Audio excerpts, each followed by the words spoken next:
Welcome to Little Genius Art and Bio. In this platform, you can learn art and biology. இந்த lecture கிளாஸில் நம்ம பார்க்க போகிறது allergy, hypersensitivity or allergy. இம்யூனிட்டியில் previous videos பார்க்காதவங்களுக்காக ஐகார்டில் லிங்க் தரேன், செக் பண்ணிக்கோங்க. Subscribe our channel for future videos.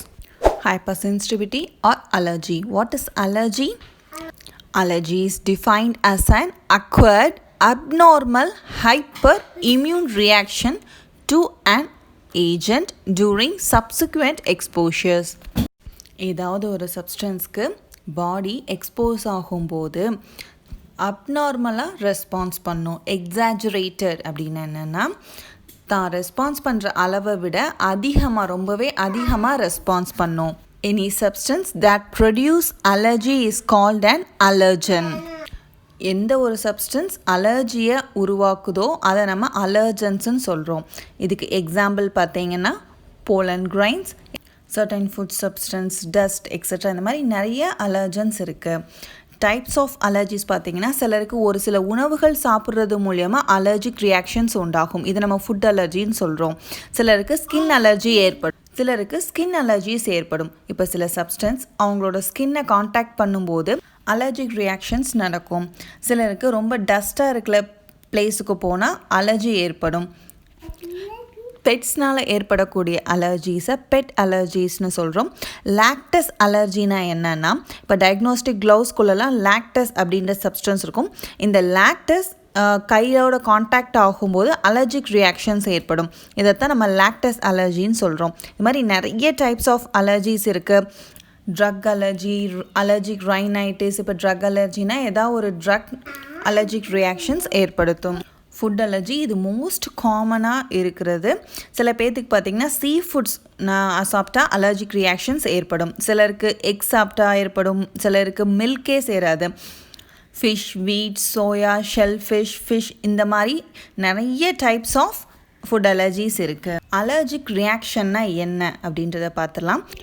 இப்போது ஒரு பர்சன் அலர்ஜனோட காண்டாக்ட் ஆகும்போது ஒன்று அவங்க அந்த அலர்ஜனை இன்ஹேல் பண்ணியிருக்கலாம், சுவாசிச்சிருக்கலாம், இல்லை ஸ்வாலோயிங் விழுங்கியிருக்கலாம், இல்லை அவங்க ஸ்கின்னோட அந்த அலர்ஜன் டச் ஆகிருக்கலாம். இதில் எது நடந்தாலும் அந்த பர்சன் அந்த அலர்ஜனுக்கு எக்ஸ்போஸ் ஆகிருக்காங்க. நெக்ஸ்ட் ஸ்டெப் உடம்புல என்ன நடக்குதுன்னா பாடி IgE ஆன்டிபாடியை ப்ரொடியூஸ் பண்ணுது. IgE antibody which is most important, note down it for your MCQ. allergic reactionல IgE antibody தான் ப்ரொடியூஸ் ஆகுது அந்த அலர்ஜனுக்கு எதிராக. இந்த IgE ஆன்டிபாடி அலர்ஜன் கூட பைண்ட் ஆனதுக்கு அப்புறமா மாஸ்ட் செல் கூட பைண்ட் ஆகுது. மாஸ்ட் செல் எங்கே இருக்கும் அப்படின்றத ஏற்கனவே உங்களுக்கு சொல்லியிருக்கேன். ஏர்வேஸில் இருக்கும், இன்டெஸ்டைனில் இருக்கும், இந்த மாதிரி நிறைய இடங்களில் மாஸ்ட் செல் ப்ரெசண்ட் ஆகிருக்கும். IgE ஆன்டிபாடி மாஸ்ட் செல் கூட பைண்ட் ஆனதுக்கப்புறமா இந்த மாஸ்ட் செல் செரட்டோனின், ஹிஸ்டமின் அப்படின்ற 2 கெமிக்கல்ஸை ரிலீஸ் பண்ணுது. Note down it for your MCQ again. Serotonin, histamine which is responsible for symptoms of allergic reaction. Allergic reaction ஓட symptomsக்கு யார் காரணம்? Serotonin and histamine. Allergic reaction ஓட symptoms என்னென்னு பார்த்துடலாம். காமனான symptoms itchiness இருக்கும், வாட்ரி ஐஸ், ஸ்னீசிங் தும்மல் இருக்கும், running nose, rashes, feeling tired or ill. ஸ்கின்னில் பார்த்தீங்கன்னா ரெட்டாக அந்த ஏரியா மாதிரி இருக்கும். ஸ்கின் அலர்ஜி ரியாக்ஷன்ஸில் ரெட்டாக மாறி அந்த இடத்துல தடிப்பாக வீக்கம் ஏற்படும். ஃபுட் அலர்ஜிஸில் ஸ்டொமக் கிராம்ப்ஸ் இருக்கும், வாமிட்டிங் இருக்கும், டயரியா இருக்கும், வயிற்று வலி இருக்கும், வாந்தி அண்ட் வயிற்றுப்போக்கு இருக்கும். இன்செக்ட்ஸ்னால் ஏற்படக்கூடிய அலர்ஜிஸில் ஸ்வெல்லிங் இருக்கும், ரெட்னஸ் இருக்கும், பெயின் இருக்கும். ஸ்வெல்லிங்னா வீக்கம், ரெட்னஸ்னா செவந்து போயிருக்கும் அந்த ஸ்கின்ல அந்த ஏரியா, பெயின்னா வலி இருக்கும். Treatment stuffy nose, runny nose, sneezing, இச்சிங்க்கெல்லாம் டீகன்ஜஸ்டன்ட் அண்ட் ஆன்டிஹிஸ்டமின்ஸ் தரும். நோஸில் இன்ஃப்ளமேஷனுக்கு கார்டிகோஸ்டீராய்ட்ஸ் தரும். Anaphylaxis. What is anaphylactic reaction பார்த்தீங்கன்னா, anaphylaxis is a serious life threatening allergic reaction.